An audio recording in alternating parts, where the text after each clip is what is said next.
Coming in at number 5 is Dual Arms. Now from the name, you can guess that this game offers you two guns to carry at the same time, and that's exactly what it is. Now there are a few mods that do the exact same thing on the workshop currently, but I think that this one delivers the smoothest experience for that feature. Now of course, you can carry two primary weapons. This excludes pistols, of course. The second weapon that you take will be on your launcher slot, and you can swap between them through the interaction menu or through your inventory using the two arrow buttons that you'll find in your inventory. Now I personally think that this mod is really cool and has a lot of potential. I mean, imagine that you're a sniper and you want to carry a submachine gun for your second weapon, or maybe you're doing close quarter combat and you want to carry a shotgun and an M4 or something. Definitely worth trying out. It also supports a whole lot of gun mods out there, so if you have RHAs, NI arms, loads and loads of other mods are actually supported, which is really awesome. Coming in at number 4 is Breaching Charge. Now this mod is really simple, and as a simple thing, it's just a breach and charge that allows you to demolish walls or doors. Now of course you see this and you might think to yourself, why don't you just use a demolition block? And to be honest, I will show you why you don't use a demolition block instead in this video. But here's how simple it is to put down. All you need to do is use Ace to place it down and select a timer, set it to whatever you want. Of course you can set it to your M55 device, which can trigger it. But there you go, it goes off. No damage whatsoever to anyone else around it. It just blows open the door or the wall, which I'm about to show you right now. Now of course I'm going to stand really close to this wall just to show you how cool it would be, like used in a close quarter, like breaching type of scenario. Here we're going to set it to 10 seconds. I'm going to stand really close to it so you guys can see. And it's not going to hurt me whatsoever. Just because of Ace, the screen goes kind of black and white, but that's only because the explosion went off nearby. But I've not been hurt whatsoever. Now of course I'm going to show you why you don't use the M112 for these types of scenarios. So here we go, we can place it down. First thing you will notice is it's not as cool. It falls straight down to the ground, which is okay, I guess. It's not as cool though. You have to crouch down, set the timer. There we go. Now we're connected it to the trigger. We're going to sit back here a bit. We're going to be kind of close just to show you the whole collateral damage thing. And there you go. Coming in at number 3 is Virtual's M923A1. Now this mod adds in simply a single truck which has loads and loads of different customizations. Now this truck can carry a driver, a passenger, and 14 passengers in the back, sorry.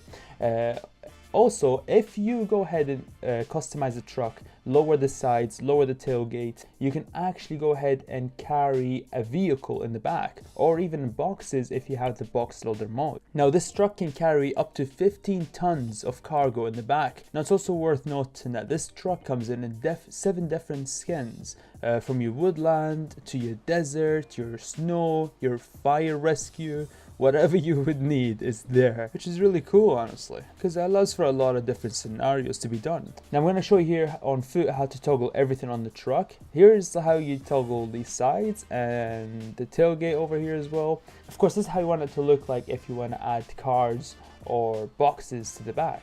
Now the mod used to add boxes or cars to the back is actually called Box Loader. It can be found on the workshop also by the same guy, Virtual himself. Now guys, I really do want you to think about the possibilities that can be done with a mod like this. But anyways, moving on to the Frankie famous Taviana.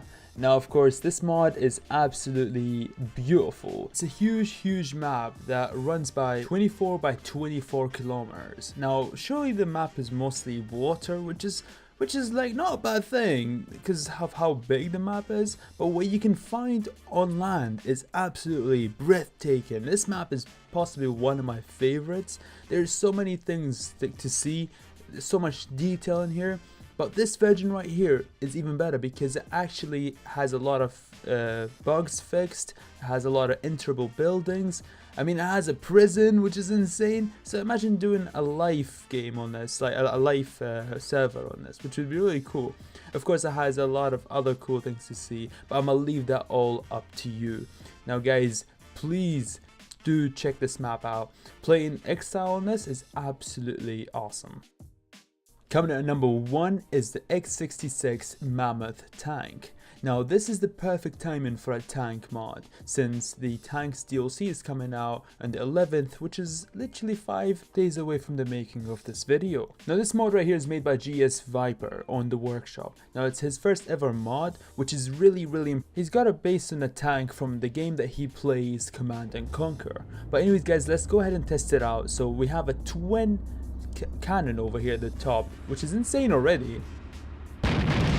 As you can clearly see, they both shoot at the same time, which is insane. I mean, of course you can shoot one at a time, but you're able to shoot two at a time, which is insane. Now we're gonna go ahead and use it on the tower over here and see if we can level it out. Excuse that, but anyways, as you just saw, it makes really easy work out of buildings. Now just imagine that being used against infantry or a vehicle.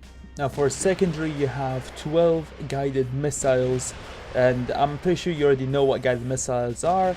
Really cool stuff. You can send around corners and control mid-air, which I absolutely love, and clearly I'm having quite the blast with right here. But moving on to movement. Now clearly what this tank makes up for in strength and power definitely lacks in speed. The top speed you can hit on this tank right here is 35 kilometers per hour.